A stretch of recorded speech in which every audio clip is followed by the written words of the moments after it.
where you don't even listen.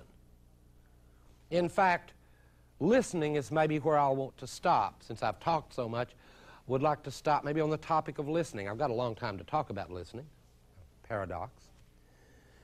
But in a culture so overloaded, where we already suspect, if we don't know, that its goal is psychoanalysis in reverse, to make the parts of us that think into ones that don't, that just react, follow, or replicate.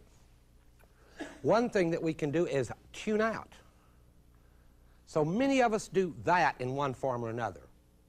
We take the culture and simply try to tune out as much of it as we can. But there's a flaw in the strategy. And that's that no culture ever was so pervasive. Even this word may be bothering you. There was a time when culture meant going to the things created by us folks as opposed to nature. Where's nature now? There isn't one. Everything has been enculturated. The most beautiful natural scenes there are the filmed ones that are created through fractal geometry at IBM. And I heard a great remark, and that's that the Swiss cuisine at Busch Gardens is better than the food in Switzerland. And more Swiss. You know, so why bother to go? No reason.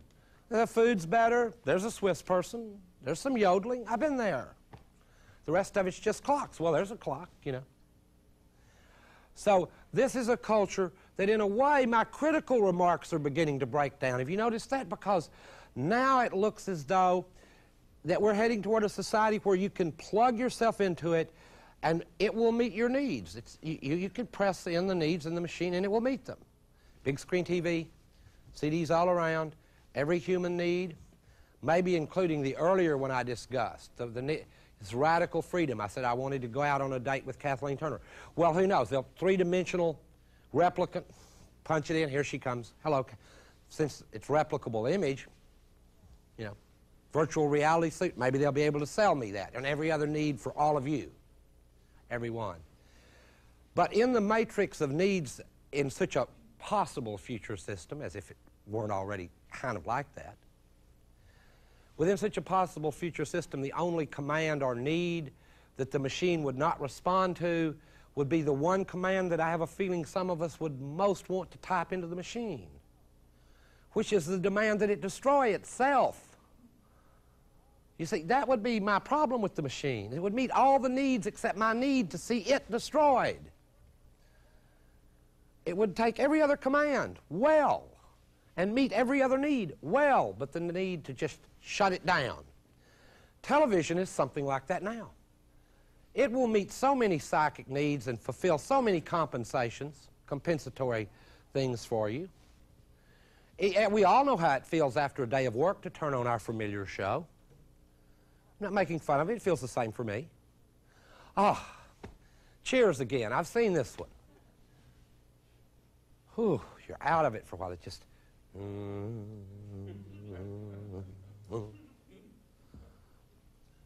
But the one command you can't order on the television or the show you can't get is the one that blows all the TVs in the world up. It won't do that. The demand even to turn it off is ridiculous. It's a ridiculous thing. You know, they go, oh, you could just turn it off. Yeah, on pain of falling out of anything that even resembles the resemblance of reality. I didn't say resembles reality, but resembles its resemblance. You know, you don't watch TV for 2 weeks in this country and you walk around going, what happened? Well, you know damn well the same old stuff, but you still feel disconnected. You know, it's been bad here in Georgetown. You don't have cable here. I'm going, no cable? You know, how backward are these people? Do you guys cook, you know, over open fires? I mean, you've got no cable? This close to the White House and no cable? So I had to walk up to a bartender and I said, how's the war going? He goes, still winning. Well, I knew that. I knew it without watching it. A priori, we're going to always be still winning. That's an a priori truth about the war. I can guarantee you. Every day the news will be the same. We're winning. How about that? See, I can predict things based on my theory.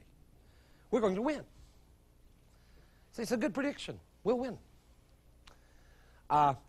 any case, this may sound too cynical. I've tried to well, of course it sounds too cynical, but it's sort of hard to feel bad about that, about ending up in a kind of cynical spot, because the handlers and the various the handlers of the systems of mass culture could not possibly be more cynical than they are, both about public taste, about their own complicity with power.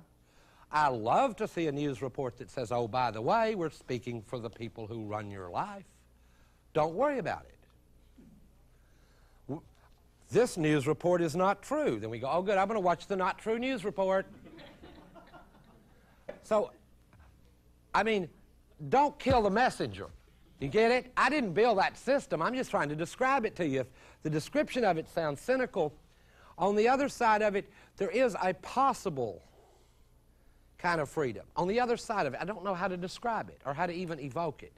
But it's clear that where we can make systems of this complexity, cultural systems, economic systems, machines and so on of this complexity, surely we could make a world that could first meet those needs I described that everyone should have, and then perhaps meet needs that people have only dreamed of, like the need for some autonomy and freedom. The need for that little space up there, the I part, to expand a little bit, just a little, with the full knowledge that you're going to still be a fallible, finite human.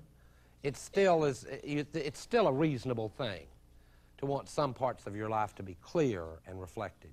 That's still reasonable to want, even in the face of knowing that the full achievement of that's very unlikely. For Freud, civilization was a drama between two principles, eros and thanatos, or to use Woody Allen's more normal words, love and death.